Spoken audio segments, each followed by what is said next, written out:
Strange twist to a police pursuit through Hollywood, which came to an end when the stolen electric Tesla ran out of battery. It started Thursday night in Koreatown. As police pursued the vehicle on the 101 and into Hollywood, the owner of the Tesla Model S informed police the vehicle battery was down to 1%, which is about 15 miles of range.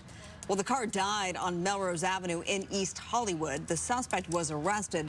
During the investigation, the LAPD discovered the suspect may be tied to an assault in Skid Row. So now the twist. That car, see her there, belonged to our very own Susan Hirasuna. She joins us now with more on this whole ordeal. Susan, how are you doing? I'm a little tired. I had a very sleepless night, and then I spent the day kind of dealing with police and my insurance company and where's the car. Like, for a time, I didn't know where the car was. It was impounded for a time.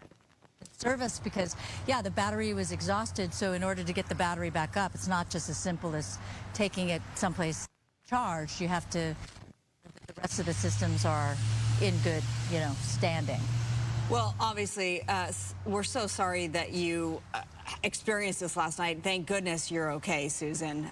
It's been quite one thing after the other, I feel like. And I want you to take us back, though, if you could. Last night, you're at an event in Koreatown, and where's my car? Then what? Well, not Koreatown. We were actually in downtown LA near the Ace Hotel, what used to be called the Ace Hotel Theater. Now it's the United Theater, just off of Main and Olympic, and parked on the street, went around to my event, and then came back and went, where's my car? And I looked at the app. The thing is about a Tesla is you can look at the app. It says it was still parked where I said it was parked, but then I realized, oh no, I can see the wheels are turning. I can see a car on the app moving. So I, freaked out, and instead of calling 911, I thought, station. My girlfriend drove me to, she wanted to go to Central, and I go, no, it's a community station. It will be closed. I already knew that. So we go to Main Station on 1st Street. I knock on the window. They finally come out, but they go, this is an administration building.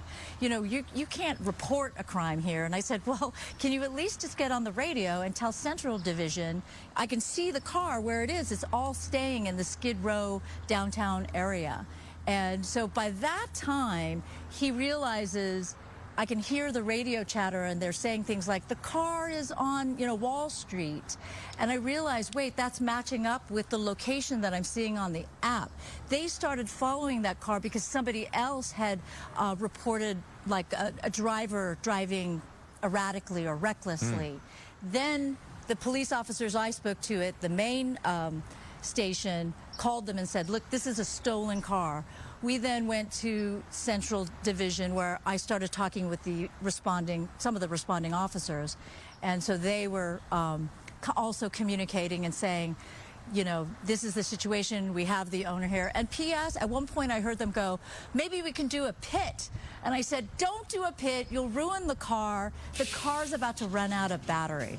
So they just followed the car. By the way, there were at least 2 people, maybe 3 people in there. And then one of the people in there is suspected of attacking a guy with an axe. And no, I do not carry an axe in my car. But there appeared to be blood in the car on the passenger side. So just real quickly, as somebody who has covered pursuits and covered stolen cars for 30 years here at Fox 11, how did it feel? And does this change your perspective at all in terms of your work? It certainly changes my perspective on how to park my car from here on end. I'm going to put it in valet mode, which would not give them access to the trunk. Everything in my car is gone, and it would mean that they could not drive very fast. In terms of covering a pursuit, I mean, I think the greatest thing is being able to communicate to the officers through other officers. Just wait for the car to die, and don't do anything radical like a pit maneuver. So that was great. And yeah, it's an unusual feeling to be on the other side, to be the crime victim, not the reporter talking to a crime victim. Wow. But all in all, look, I'm okay. I lost a lot of stuff, but I'm okay. The car is in service right now, and presumably I'll get it back by tomorrow. Let's hope so. Well, the stuff can be replaced. You cannot. Yeah. So thank goodness, Susan, that you're here. Let us know if we can do anything for you, of course. You were supposed to work today. For obvious reasons, you're not. But thanks for taking the time to be with us tonight at 6 o'clock. I know a lot of people reached out, and they were worried about you. A lot of people love you, Susan, here in Southern California. So thank you. Thank you for being with us. I got a lot of texts and calls. Yeah. Yeah. Thanks, Susan. Thank you, Marla. Thank you, Ellen.